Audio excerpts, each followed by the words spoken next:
Varna Matrika, and how I went through that process and where like what were the researches I got through. So like the trigger point for me were certain questions. Like when I saw in my surroundings, when I saw what was happening around me, there were certain things which triggered.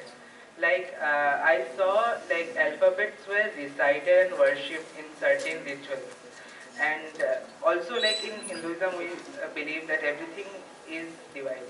Like like we don't like everything has a atma, and that atman is respected.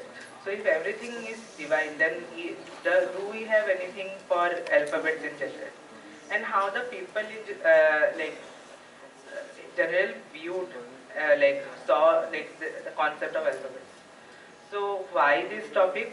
Because like the people of Indian subcontinent were very advanced in practicing their alphabets, and like the people they created a whole new literature around the practice of alphabets, and this will like help us directly or indirectly to have a new attitude and new perspective towards our own scripture.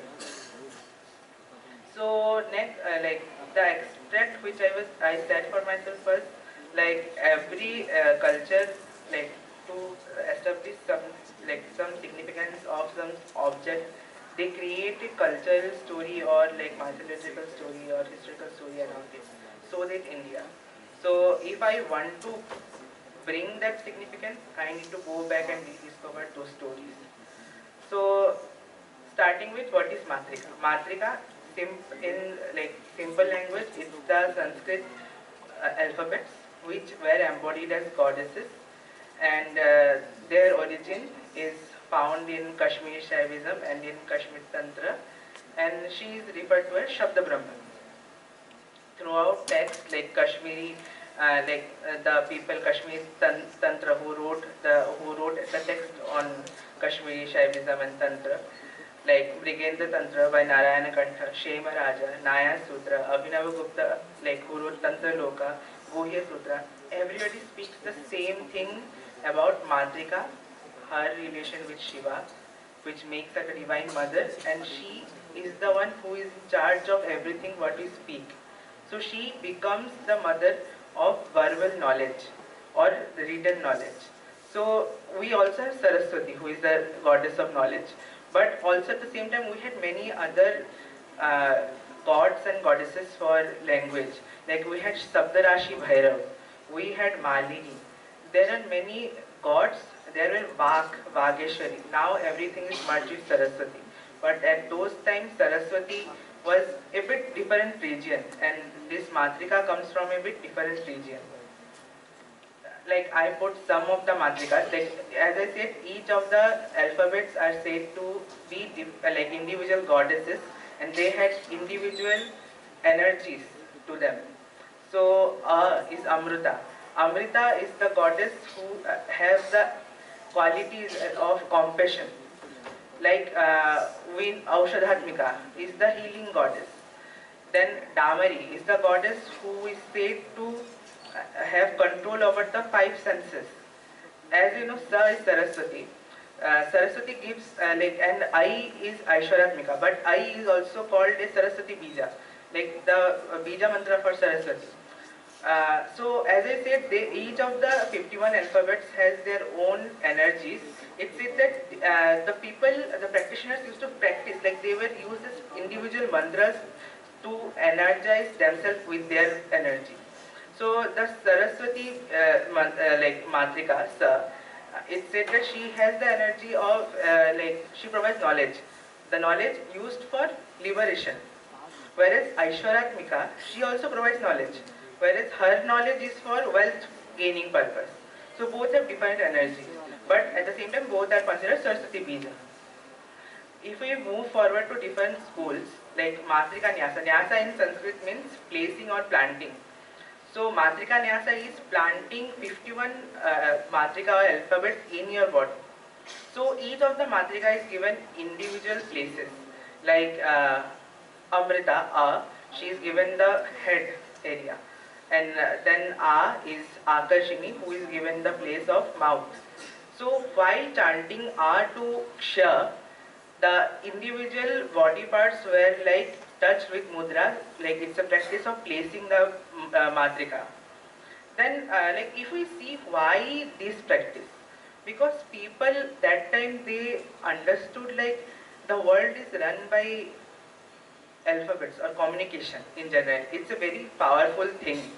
So placing that ritualistically in our body is something like energizing yourself, and like it's like a feeling that you can do anything in the world, sort of, if you have those energies. Like it was a like individual ritual, but now we can see like in many Shakti practices, like in with Devi pujas, like Durga Puja and Kali Puja, Saraswati Puja also, we can see Matrika Nyasa as a part. Till now it's practiced. Then if we see another, like this Matrika or Kurma Chakra Yantra. Yantra in general means a pattern made up of geometrical shapes, or it can be numericals, or it can be Matrikas, like alphabets. So Matrika Chakra or Kurma Chakra Yantra, it's the form, geometrical form of Matrika as an individual goddess, not 51 like goddess. It's like one goddess who is the energy of 51 alphabets or aksharas. She is worshipped in the form of Matrika Chakra Yantra. So and like for this chakra, Matrika Chakra is its origin is in Gandharva Tantra, and it's like one of the earliest form of Shakti worship, where she is worshipped as Shabda Brahman, the universal soul which is words.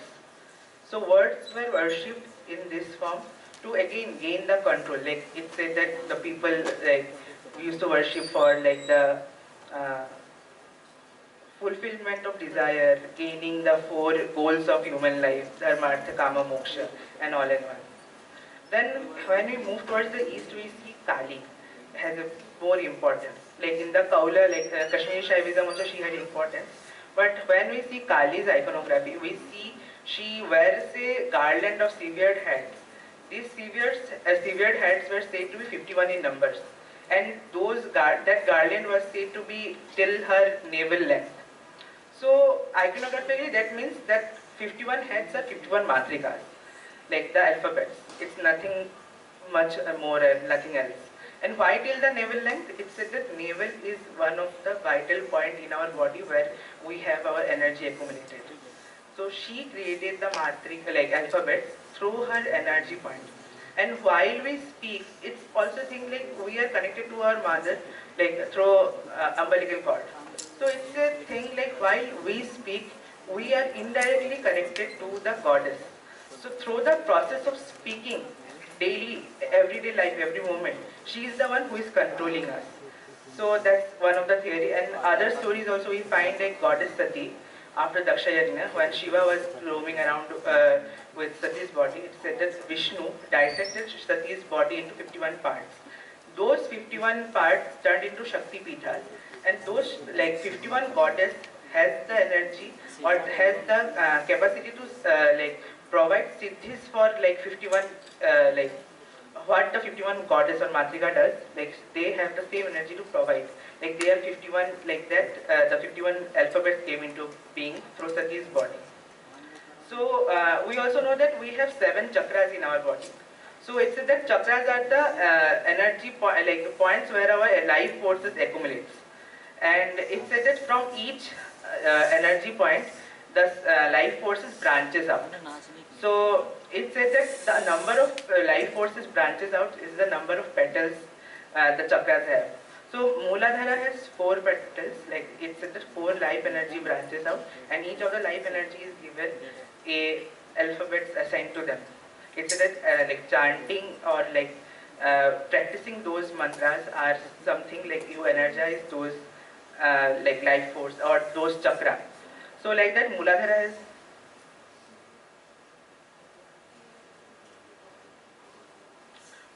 has 4 petals, Swadhisthana has 6 petals, Manipuraka has 10 petals, Anahata has 12 petals, Vishuddha has 16 petals, and Ajna Chakra has 2 petals. It makes a total of 50. So the L, which is there in Marathi and the Dravidian script, is not was not used till that time in Devanagari. So these are some of the changes. Then if we see Panini's Ashtadhyayi, so he is the one who wrote the grammar for like Sanskrit, the first one to write down grammar. So starting of his book, he writes about Maheshwara Sutrani, where he speaks about Shiva as Nataraja. At the end of his Tandava, he played his Damru 14 times. And with that 14 beats, the 14 phonemes came into being. And that phonemes gave rise to the Sanskrit alphabet. Then I was talking about Bija in between. So what is Bija Mantra? Bija in Sanskrit means seed. So Bija Mantra is something like with practice, you can turn the bija into a tree, and it said that the bija gives the fruit. The bija mantra gives the fruit of your practice. So bija mantra can be a individual matrika, as I said, 51 alphabets can be 51 individual mantras. At the same time, it can be a combination of like matrika. So as you can see Hiri, and one of the common thing which we see around is Shri. In most in our house we use Shri as a Bija mantra. That's also a Bija mantra for Lakshmi. Like as I said, yantra has like specific like it's assigned. As I said, like yantras are specifically like assigned to each god. Like the same way, bijas are also assigned.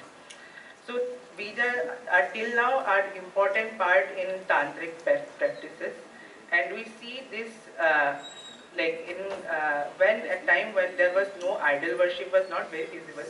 So people used to in copper disc they used to worship bija mantra or the calligraphy writing.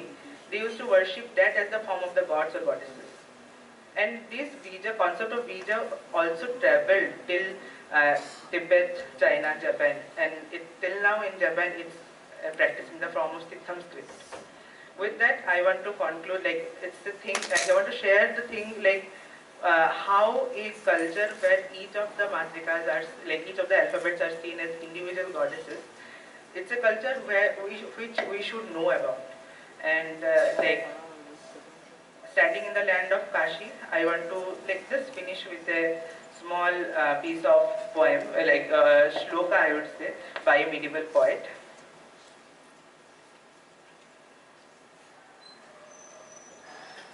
Parvati प्रणयाय फणिमालाधाराय Balendu मुकुटाय भस्म गात्र लेपिताय वंदार्य पुष्प शोभिताय पवर्ग शिव अपवर्ग फलदाय. Thank you.